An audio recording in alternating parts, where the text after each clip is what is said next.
नमस्कार दोस्तों, स्वागत है हमारे यूट्यूब चैनल समृद्धि में। दोस्तों, आप लोग को हमारी वीडियो कैसी लगती है ये कमेंट बॉक्स में लिख करके आप बताया कीजिए। एक लाइक के जरिए भी बता सकते हैं, क्योंकि लाइक से ही आपके हमको पता चलता है कि हमारी वीडियो आप लोग के लिए लाभप्रद है, आप लोग की समस्याओं का समाधान करता है हमारा वीडियो। इसके लिए आप लोग एक लाइक कर दिया कीजिए, चैनल को सब्सक्राइब कर दिया कीजिए, ताकि समृद्धि की किसी भी वीडियो की नोटिफिकेशन आपके पास पहुँचते रहें। देखिए दोस्तों, कैसी भी तीज हो, त्योहार हो, हम पूरा संशय मिटा करके और सभी जैसे कि क्या होता है कि किसी भी व्रत तीज त्योहार में 2 दिनों का बहुत तालमेल होता है। तो ऐसे में मैं आप लोग को पूरे पंचांग से शुभ मुहूर्त निकाल करके तब आप लोग को तिथियों की जानकारी देती हूँ। इसलिए मेरे बताए गए किसी भी तिथि में आप लोग संशय ना ही करें। दोस्तों, यदि आप लोग की कोई समस्या हो तो कमेंट बॉक्स में लिख करके बेझिझक पूछिए, क्योंकि आप ही लोगों के लिए मैंने ये वीडियो शुरुआत की है। क्योंकि आप लोग को शायद पता नहीं होगा कि हमारे यहाँ लोग ऐसे भी आते हैं, दिन भर मेरी व्यस्तता रहती है, लेकिन काफ़ी लोग दूर-दूर से आने की वजह से जैसे लोग आ कर के मेरी बातें सुन नहीं पाते थे, या फिर अपनी समस्या को समाधान करने के लिए क्या होता है कि दूर से लोग आएँगे, तो इसके लिए बहुत सारी व्यवस्थाएँ करनी पड़ती है। तो इसके लिए वो उन्हीं लोगों के रिक्वेस्ट पे मैंने वीडियो के ज़रिए हर छोटी-छोटी बातों को आप लोगों को बताती रहती हूँ कि ये चीज़ करना चाहिए, कैसे दिन अच्छा रहता है, कैसे लोगों को जीवन अपना सरल तरीके से रहना चाहिए। तो इसके लिए मैंने आप लोग के लिए चैनल बनाया। तो अगर हमारी वीडियो आप लोग को अच्छी लगती हो, तो एक लाइक कर दिया कीजिए दोस्तों, क्योंकि यही एकमात्र ज़रिया है जिससे मैं समझ पाऊँगी कि आप लोग को मेरी वीडियो भी अच्छी लगती है और मेरे बताए गए जो भी उपाय हैं वो आप लोगों के लिए लाभप्रद है।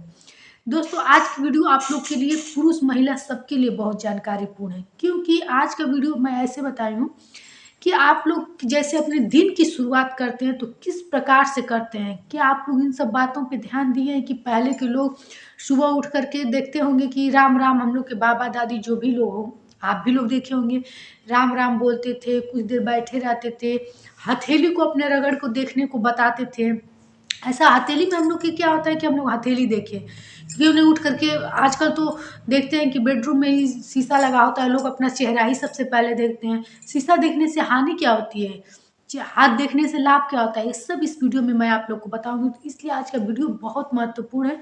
आप लोग ध्यान से सुनिए कि कौन कौन से ऐसे कार्य हैं जरूरी, जो आप लोग को करके अगर अपने दिन की शुरुआत करें, तो मैं दावे के साथ कहती हूँ कि आपके दिन में जो अनचाही घटनाएं होती हैं वो धीरे धीरे समाप्त होने लगेगी। आपके अनुसार आपका दिन चलेगा। ऐसा होता है दोस्तों, आप लोग को विश्वास नहीं होगा, किसी भी दिन यदि मुझे अनचाही एक आध ठोकर भी लग जाती है तो मेरा ध्यान घूम जाता है, मैं जानने लगती हूँ कि ऐसी क्या बात है आज कि मुझे ऐसा चीज़ हो रहा है। किसी किसी के जीवन में देखेंगे कि अनचाही घटनाएं आए दिन होती रहती है, कुछ कार्य करने जाएगा, कोई कार्य में विपदा में फंस जाएगा। ये सब कुछ नहीं, ये सब स्वयं के दोषपूर्ण जीवन जीने का तरीका है। इसलिए यदि आप अपने जीवन को बेहतर तरीका से जिएंगे, सोच समझ के अपनी कदम रखेंगे, दिन की शुरुआत में ये सब कार्य करेंगे, तो निश्चित रूप से आपको जैसे मुझे एहसास होता है, आपको भी एहसास होने लगेगा कि आज आपके जीवन में कुछ अप्रिय घटना घटने वाली है, या फिर आज आपके साथ कुछ ऐसा क्यों हो रहा है। आप समझ जाएंगे ऐसी चीज़ों से। इसलिए कि देखिए, ऐसा तो नहीं कहा जा सकता कि किसी के जीवन में दुख और सुख ये दोनों ना है। जिस प्रकार दिन और रात है, वैसे ही हर लोगों के जीवन में सुख और दुख दोनों आता है। लेकिन क्या होता है कि जो लोग समझदार लोग रहते हैं, ज्ञानी लोग होते हैं, वो दुर्भाग्य आने से पूर्व समझ जाते हैं और अपने जीवन की दिनचर्या को इस प्रकार से जीते हैं, इस प्रकार से कर्म करते हैं कि उनका जो दुर्भाग्य लिखा होता है किस्मत में, वो लगभग 95% समाप्त हो जाता है। कभी-कभी आप लोग देखेंगे कि किसी का एक्सीडेंट थोड़ा-सा ही होगा, बहुत ज़्यादा चोट लग जाएगा, यहाँ तक कि मृत्यु तक हो जाती है। कभी-कभी किसी को बहुत चोट लगता है और लोग कहते हैं भगवान की कृपा थी, बच गए। भगवान की कृपा तो रहती है, लेकिन उस आदमी के कर्म के अनुसार ही कृपा भी बनती है। इसलिए भगवान का कृपा जीवन पे बहुत ज़रूरी है। तो चलिए, वीडियो बड़ी हो जाती है दोस्तों, इसके लिए बहुत-बहुत क्षमा आप लोग से माँगती हूँ, क्योंकि आप लोग को जब तक पूरी बातें मैं समझाऊँगी नहीं, तब तक आप लोग उस बातों को समझ भी नहीं पाते हैं और उस उपायों पर ध्यान भी नहीं देते हैं। इसीलिए मैं आप लोग को बातें समझाती हूँ। तो चलिए, सबसे पहला बात है कि सुबह उठ करके सबसे पहला ऐसा कौन-सा कार्य है जो हर लोगों को करना चाहिए? सुबह उठ करके दोस्तों सबसे पहला कार्य ये है कि अपनी हथेली को फैला करके उसमें जो रेखाएँ बनी हैं, उनकी आप दर्शन करें। अब यहाँ आप लोग के मन में आएगा कि हथेली में क्या है? हथेली में लक्ष्मी, सरस्वती और ब्रह्मा का वास होता है। आप जब इन हाथों को इस तरह से अपना चिपकाएँगे, सटाएँगे, तो आप लोग की रेखाएँ सब मिल जाएँगी। ऐसे में कहा जाता है कि लक्ष्मी, सरस्वती और ब्रह्मा का आशीर्वाद रहेगा तो आप लोग के दुर्भाग्य नहीं होंगे। सरस्वती का आशीर्वाद रहेगा तो जिह्वा से कड़वा वचन नहीं बोलेंगे, किसी को अप्रिय नहीं बोलेंगे। लक्ष्मी का आप पे आशीर्वाद रहेगा तो आपका जीवन बेहतर रहेगा, हर सुख साधन रहेगा। इसलिए सबसे पहले अपनी हथेली देखा कीजिए, ताकि आप लोग को तीनों लोगों का दर्शन हो जाएगा। इसके लिए आप लोग देखे होंगे कि पहले के लोग भी ये कहते थे कि हस्त दर्शन करना चाहिए। आप लोग शास्त्र में पढ़ेंगे, हस्त दर्शन से अच्छे अच्छे काल तक दूर हो जाते हैं। दूसरी चीज़ है कि यदि आपके छत से या बालकनी से कहीं से भी सूर्य दिखाई देते हो सुबह में, तो आप लोग 2 मिनट 3 मिनट, मतलब सुबह के समय में इतना किसी को समय नहीं रहता है, किसी को जॉब पर जाना रहता है, किसी को कॉलेज स्कूल जहाँ भी जाना होता है, तो इतना समय नहीं रहता है कि बहुत देर तक लोग खड़े हो पाए। लेकिन हाँ, 1-2 मिनट ही रुक करके उनकी लालिमा के सामने प्रणाम जरूर करें, क्योंकि सूर्य की यदि आपके जीवन पे कृपा बन गई ना, तो सोचिए कि आपका समाज में थोड़े से कमाई में उच्च स्थान बन जाएगा और मान सम्मान आपके इतने ज़्यादा बढ़ जाएंगे। जानते हैं, जितने भी ये बड़े बड़े लोग, मंत्री और विधायक, जितने भी लोग जो समाज में खूब नाम कमा रहे हैं, इनकी कुंडली उठाकर आप लोग देखिएगा, इनका सूर्य ग्रह मजबूत होता है। सूर्य ग्रह यदि मजबूत नहीं होगा तो जो ये समाज में लोग नाम कमाते हैं, किसी भी शोहरत वाले लोगों को मैं बता रही हूँ, वो सूर्य की मजबूती के कारण ही करते हैं। तो आप लोग से मैं हमेशा अपनी वीडियो में बताती हूँ कि सूर्य को मजबूत करने के लिए 1 लोटा जल आप लोग के घर का बच्चा बच्चा तक को देना चाहिए, क्योंकि भविष्य उज्जवल के लिए तो पढ़ाई लिखाई सब लोग करते हैं, लेकिन उसके साथ साथ थोड़ा सा ये सब उपाय भी करते रहें, तो किसी दुर्भाग्यवश यदि आपके जीवन में विपदाएं आने वाली हैं तो वो नहीं आएंगी। तीसरी चीज, यदि आपके मन छत से, बालकनी से, द्वार से कहीं से भी शिवलिंग दिखता हो या फिर किसी मंदिर का गुंबद दिखता हो, तो निश्चित रूप से घर का प्रत्येक व्यक्ति जब नींद आप लोग की खुले तो जा करके उस गुंबद का दर्शन जरूर कीजिए।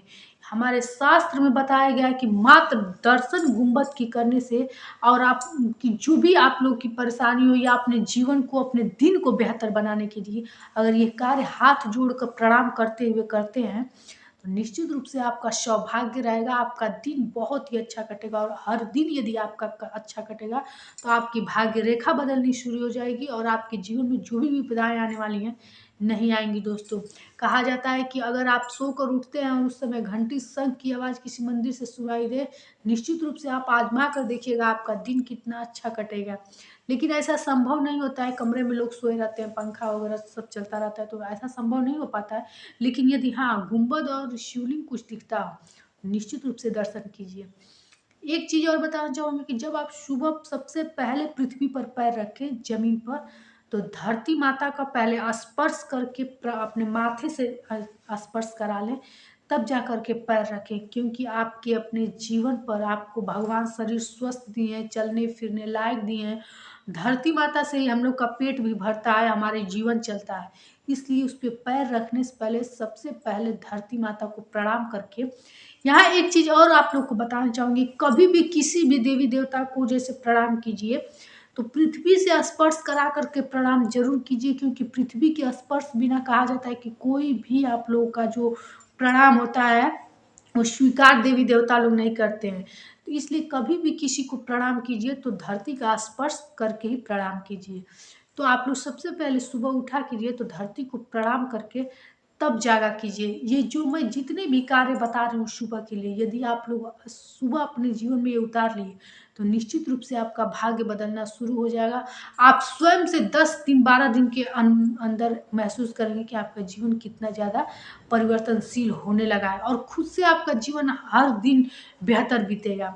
एक चीज़ और बताऊंगी कि जैसे सबसे लोग रेंट पे रहे या फिर गांव में भी, जैसे भी जहाँ भी रहते हो, अपने घर में ताला वगैरह बंद किए रहते हैं, तो सूर्योदय से पूर्व कोई एक सदस्य घर का उठ करके और सभी ताले दरवाजे खिड़की खोल दें, ताकि सूर्य की रोशनी कहीं से भी आने वाली हो तो आए। और ये जो ताले कुंजे यदि ये सूर्योदय के बाद तक लटके रहते हैं तो उस घर में दरिद्रता का वास होता है। इसलिए आपके घर में भगवान कहा जाता है कि ब्रह्म मुहूर्त में भगवान विचरण करने पृथ्वी पर आते हैं। ब्रह्म मुहूर्त का समय बहुत ही शुभ माना गया है। इसलिए आप कोई भी ऐसा व्यक्ति होना चाहिए जो सूर्योदय से पूर्व उठ करके अपने घर की ताले कुंजी जो भी लटका हो खोल करके और दरवाजे खिड़की खोल दे। एक चीज़ यहाँ और बताना चाहूँगी कि दरवाजे खिड़की में ताला नहीं लटकाना चाहिए, क्योंकि यह अशुभता का लक्षण है। इस ऐसे घर में जैसे नेगेटिव ऊर्जा बहुत तेज प्रवेश करती है। इसलिए यदि आप लोग ताला चाबी सब लटकाते होंगे दरवाजे में तो मत लटकाइएगा, उनको निकाल करके जहाँ भी स्थान हो रख दीजिएगा। एक चीज़ और जो सामान्य है, लोग करते ही होंगे, मैंने काफ़ी अपनी वीडियो में बताया आप लोगों को, चौखट पे पानी सुबह उठ करके कोई एक लोग ज़रूर डाल दें। इससे कहा जाता है कि भगवान देवी देवता के स्वागत के लिए सबसे पहले चौखट धुला जाता है और अपने आंगन में 1 बाल्टी 2 बाल्टी पानी ज़रूर गिरा देना चाहिए, क्योंकि आंगन को ब्रह्म स्थान का रूप दिया जाता है। इसलिए आंगन में 2 बाल्टी पानी, और जो मैं बताती हूँ तवा, तवा रात में यदि आप लोग छोड़ते ही होंगे, क्योंकि मैं बताती हूँ कि तवा रात में कभी नहीं धुलना चाहिए। तो तवा धुलकर तब जा कर के आप लोग नहा धो करके और मंदिर में पूजा कीजिएगा। इतना कार्य किए बिना यदि आप अपने दिन की शुरुआत करते हैं तो निश्चित रूप से आप जानवरों की तरह जीवन जी रहे हैं, और जो भी यदि अभी आपका जीवन बेहतर है तो ये आपके पूर्व जन्म के कर्म के अनुसार है। इस समय जो आप जानवरों की भांति जीवन जी रहे हैं, इसका कर्म भोगना ही पड़ेगा। दोस्तों, यदि हमारी वीडियो आप लोग को अच्छी लगती है तो आप लोग से एक छोटी सी रिक्वेस्ट है, एक लाइक ज़रूर कर दीजिएगा, क्योंकि आपके लाइक से हमें बहुत प्रेरणा मिलता है। आपके जीवन को बेहतर बनाने के लिए मैं हर छोटी-छोटी जानकारी देना चाहती हूँ, जिससे कि आप लोग का जीवन बेहतर तरीके से आप लोग जिएँ, और मेरा जो ज्ञान है वो सारे लोगों की समस्या को ख़त्म करे, और मैं अपने ज्ञान से आप लोग की समस्या को ख़त्म करूँ। यही मेरे जीवन का उद्देश्य है, और मुझे अपनी ज्ञान से सफलता मिलती है कि आप लोग की समस्या उससे समाप्त भी होती है। जब लोग आते हैं और अपनी विपदाओं को बताते हैं कि हमको इस परेशानी से छुटकारा मिल गया, तो हमें बहुत खुशी होती है, क्योंकि ज्ञान हम इसीलिए शास्त्रों की लेते हैं, हर दिन ज्ञान पढ़ाई करते हैं ताकि आप लोग की समस्याओं को खत्म कर सकूं। फिर मिलेंगे एक ऐसी नई वीडियो के साथ दोस्तों। जय श्री राम।